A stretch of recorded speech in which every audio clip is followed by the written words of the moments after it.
Saindhav Telugu film review by allrounder star Balyam Venumadhav. సినిమా విడుదల తేదీ వచ్చేసి సంక్రాంతి సీజన్లో వచ్చింది. సినిమా డేట్ వచ్చి 13 జనవరి 2024. దీనికి పోటీ సినిమాల గురించి చర్చించుకుందాం. 11 రోజు ప్రీ రిలీజ్ రూపంలో హనుమాన్ వచ్చింది. 12కు అఫీషియల్గా రిలీజ్ అయింది. అదే రోజు గుంటూరు కారం హైలీ ఇన్ఫ్లేవబుల్ రిలీజ్ అయింది.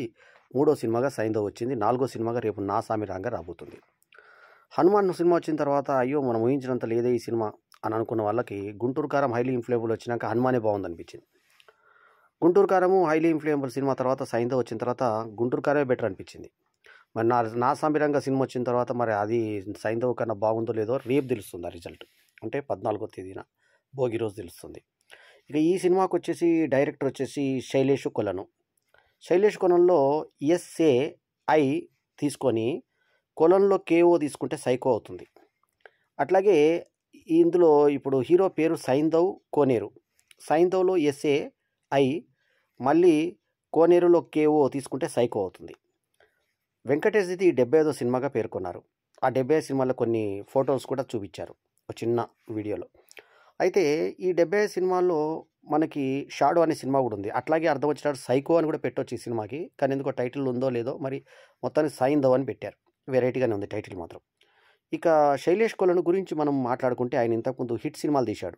అదేనండి సినిమాలే హిట్ 1, హిట్ 2, మళ్ళీ ఇంకొక హిట్ హిందీలో దిల్ రాజు నిర్మాణం. అది హిట్ 1 వచ్చేసి విశ్వక్సేన్తో తీస్తే సినిమా హిట్.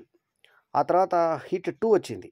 హిట్ 2 వచ్చేసి హిట్ అంటే మనం సినిమా హిట్ అనుకుంటాం, అది పోలీస్ సంబంధించిన హిట్ మొత్తం ఫుల్ ఫామ్. హిట్ 2 వచ్చి అడవి స్టేషన్ పెట్టి తీశాడు. మళ్ళీ ఇంకొక అప్కమింగ్ హీరోని పెట్టి హిందీలో తీశాడు. ఈ 3 హిట్లు కొట్టిన తర్వాత ఈసారి మరి ఫ్లాప్ తీయాలనిపించిందేమో ఈ సైంధవ్ తీశాడు.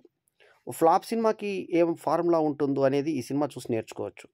చక్కటి పాటలు ఉండకపోవడం, అంటే ఒక ఫ్లాప్ సినిమా తీయమని అంటే మనం ఏం చేస్తాం, చక్కటి పాటలు ఉండకపోవడం. ఈ సినిమాలో ఒక్క పాట కూడా మనం ఆకట్టుకోదు. ఆ తర్వాత కథనం బిగిగా ఉండదు. తర్వాత స్క్రీన్ ప్లే గజిబిజిగా ఉండడం, అంటే ఫస్ట్ హాఫ్లోనే సినిమా అయిపోతుందేమో అనిపిస్తుంది మనకి. మళ్ళీ సెకండ్ హాఫ్ డ్రాగ్ లాగా అనిపిస్తుంది. స్క్రీన్ ప్లే ఒక వెరైటీగా హిట్ లాంటి సినిమాలు తీసిన అతను శైలేష్ కొలనైనా ఈ సినిమా తీసింది అనిపించే విధంగా ఉంటుంది. వెంకట్ బోయినపల్లి నిర్మాతగా చేసిన ఈ సినిమాకి సంతోష్ నారాయణ్ మ్యూజిషియన్ కాగా మణికందన్ సినిమాటోగ్రఫీ సినిమాని కాపాడినట్టే. గ్యారీ BH ఎడిటింగ్ కూడా ఈ సినిమాకి బాగా కలిసి వచ్చింది. కొల్ల అవినాష్ ఆర్ట్ డైరెక్షన్ కూడా ఈ సినిమాకి ప్లస్ పాయింట్. ఇక ఈ సినిమాలో ఒక కింగ్గా పేర్కొని టైటిల్లో కూడా డైలాగ్ కింగ్ సంథింగ్ ఒక కింగ్ వేసి నవాజుద్దీన్ సిద్దికీని పేరు పెట్టారు. అతని పాత్ర పేరు వికాస్ మాలిక్ కాగా సైంధవ్ పాత్రలో దగ్గుపాటి వెంకటేష్ నటించిన ఈ సినిమా ఆయన 75వ సినిమా కాగా శ్రద్ధ శ్రీనాథ్ ఈ సినిమాలో మనోజ్ఞగా హీరోయిన్ పాత్ర నటించింది. ఆర్య మానస్ అనే ఒక పాత్రలో, ఒక పనికిరాని పాత్రలో పెద్ద హీరో, తమిళ్లో చాలా పేరున్న హీరో. వరుడు సినిమాలో విలన్గా కూడా తెలుగు ప్రేక్షకులకు సుపరిచితమైన ఆర్య ఈ సినిమాలో అంటే ఆయన హీరోయిజం తగ్గ పాత్ర కాకుండా ఒక హీరో ఫ్రెండ్ లాగా చేశాడు. కానీ ఉన్నంతలో ఆకట్టుకున్నాడు అతను. అట్లాగే రుహాని శర్మ ఈ సినిమాలో డాక్టర్ రేణుగా ఒక ప్రాధాన్యమైన పాత్ర చేయగా, విలన్ పాత్రలో ఆండ్రియా జెరిమియా, ఆమె మనకి యుగానికి ఒక లాంటి సినిమాలో హీరోయిన్ నటించిన ఆమె జాస్మిన్ పాత్రలో నటించగా, లాస్ట్ బట్ నాట్ లీస్ట్ అందరికీ కన్నా అద్భుతంగా నటించిన సారా పాలేకర్ అనే అమ్మాయి గాయత్రి పాపగా అద్భుతమైన నటన ప్రదర్శించింది. ఇక ఇందులో Saindhav a single parent lives with his daughter Manognya a divorcee and సైంధియస్ neighbour is attracted to Saindhav. ఈమె గెటప్ సీన్ యొక్క భార్య, ఆమె డైవర్స్ అయ్యి ఉంటుంది. గెటప్ సీన్ వచ్చి బెదిరిస్తుంటే సైంధవ్ ఒక్కసారిగా తన విశ్వరూపం చూపించి పన్నులు అలగొట్టి తన గన్లు అవన్నీ చూసేసరికి ఉచ్చబోసుకునే టైప్లో భయపడిపోయి అక్కడికి భయపడకుండా మళ్ళీ ఒకళ్ళని తీసుకొచ్చి కొట్టిపోయిపోతే వాళ్ళందరినీ కొట్టేసి సైకో అని చెప్పేసి వాడు డేంజర్ అని చెప్పేసి విలన్స్ అందరూ అనుకునేలాగా చూపిస్తే, సైకో బ్యాక్గ్రౌండ్ ఏంటంటే ఇతను ముఖేష్ డిస్ట్రి దగ్గర పనిచేశాడు ఒకప్పుడు. అక్కడ నవాజుద్దీన్ సిద్దిక్ కూడా పనిచేస్తున్నాడు. అతను ఆండ్రియా జెరిమియాకి భుజానికి వచ్చినా కూడా ఆమెను ఎక్కాలని, ఆమెను చేసుకోవాలనేటువంటి ప్రయత్నంలో ఉంటాడు. కానీ ఆమె ఇతనికి పడదు. సో ఈ రకంగా ఉంటుంటే ఆమెకి spinal muscular atrophy spinal muscular atrophy అనేటువంటి ఒక అరుదైన వ్యాధి వస్తుంది. దీనికి 17 కోట్ల రూపాయలు దానికి ఒక ఇంజక్షన్కి అవుతుంది. ఇది బుక్ మై షోలో 16 కోట్లు అని రాశారు, 17 కోట్లు అది. సో 17 కోట్లు 17,000 అని అంటుంది హీరోయిన్, కాదు 17 కోట్లు అని చెప్పేసి చెప్తాడు. సో మనకి రుహాని శర్మ పాత్ర ఒక NGOకి హెడ్గా ఉంటుంది, SMA అని హెడ్ దానికి ఇక శ్రద్ధ శ్రీనాథ్ వచ్చేసి హీరోకి కూతురులాగా అనిపిస్తుంది. అంటే అఫ్కోర్స్ అక్కడ చెప్తాడు, నా ఏజ్ ఎంతో తెలుసా నీకు అంటాడు. వాళ్ళిద్దరి మధ్య ఒక చిన్న ప్రేమ ఉన్నట్టు, డైవర్సీ ఆమె పక్కకి అట్రాక్షన్ చేసినట్టుగా, చిన్న పాపనేమో వీళ్ళ ఇంట్లో ఉండాలని కోరినట్టుగా సారా ఇలా ఉంటుంటే అనుకోకుండా సడన్గా ఆమె కింద పడిపోవడం, ఆమెకు అరుదైన వ్యాధి రావడం, ఆ ఇంజెక్షన్కి 17 కోట్లు కావడం. దానికోసం ఏంటంటే ఈయన గతంలో చేసినటువంటి వర్కే మళ్ళీ అది చేయడానికి వెళ్తే అంతకుముందు భార్యతోటి మాట తీసుకుంటాడు. జయశంకర్ కూతురు ఆమె. ఇతని మీద సబ్హెడ్ ఆమెకు తెలియదు మామ అని చెప్పి, ఈయనకు తెలుసు మామ అని, ఆయనకు తెలియదు అల్లుడని. సో అటువంటి పాత్ర ఈ మామ సొంత మనుమరాలను దగ్గర కలపాలన్న ఉద్దేశంతో అతనికి కన్సైన్లో తిరుగుతూ అతనితోనే అడ్మిషన్ ఇప్పించేలాగా చేసి ఆ పాపను ఒక మంచి అడ్మిషన్ వేసినాక అక్కడ స్కూల్లో పడిపోయిన తర్వాత ఆమెకి అరుదైన వ్యాధిగా ఇంజెక్షన్ పోతే ఆ ఇంజెక్షన్ ఎవరిదో కాదు, నవాజుద్దీన్ సిద్దికి వాళ్ళ దాంట్లో ఆ 17 కోట్ల రూపాయల దగ్గర ఒక అతను వాచ్మెన్గా ఉంటాడు. అతని కూతురు కూడా అరుదైన వ్యాధి వస్తుంది. ఆయన అడుగుతాడు, రిక్వెస్ట్ చేస్తాడు హీరోని. సో వాళ్ళందరూ అమ్మాయిలకు చేస్తే లాస్ట్కి తన అమ్మాయి చనిపోయినా సరే వాళ్ళందరికీ బాగు చేయాలనే ఒక సంకల్పంతో అందరికీ ఏ రకంగా తీసుకొచ్చి ఇచ్చాడు అన్నది ఇది. సో ఇందులో ఒక పచ్చి బూతు మాక్యలోడని టైప్లో ఒకటి హీరో ఇదే విలను నవాజుద్దీన్ సిద్దిక్తో ఒక మాట అనిపించి దానికి ఇంకొక అందమైన పదం చేర్పించి మాక్సిసి అన్న టైప్లో ఒకటి అంటూ ఉంటాడు రెగ్యులర్గా, ఒక ఊత పదంలాగా.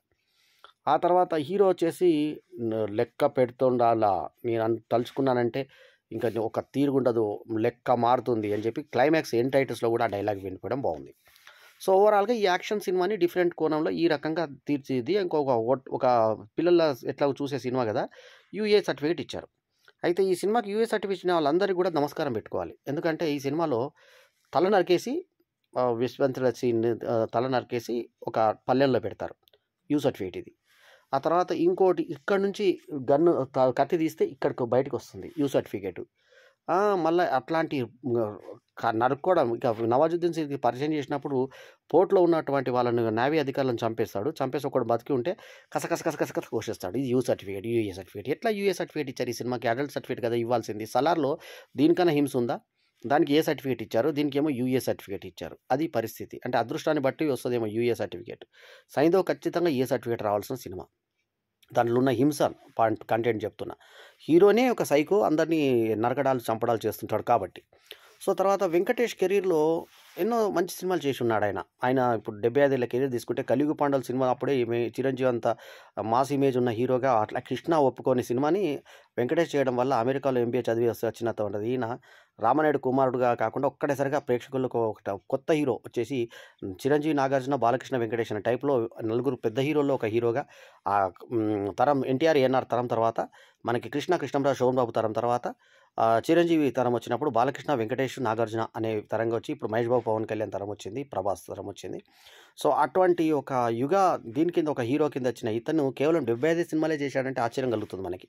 సో అతను చేసిన సినిమాలో తులసి సినిమా ఉంది, కలియుగ పాండవులు ఉంది, తర్వాత మన బ్రహ్మపుత్రుడు ఉంది, తర్వాత బొబ్బిల్ రాజా ఉంది, బ్లాక్ బస్టర్స్ ఎన్నో సినిమాలు, ఎన్నో సక్సెస్లో ఈయనను పలకరించే. పెళ్లి చేసుకుందాం ఉంది, ప్రేమించుకుందాం రా ఉంది, ప్రేమతో రా ఉంది, తర్వాత ఫ్లాపులు కూడా పలకరించే, సర్దా బుల్లోడ్ లాంటి ఫ్లాప్స్ ఉన్నాయి.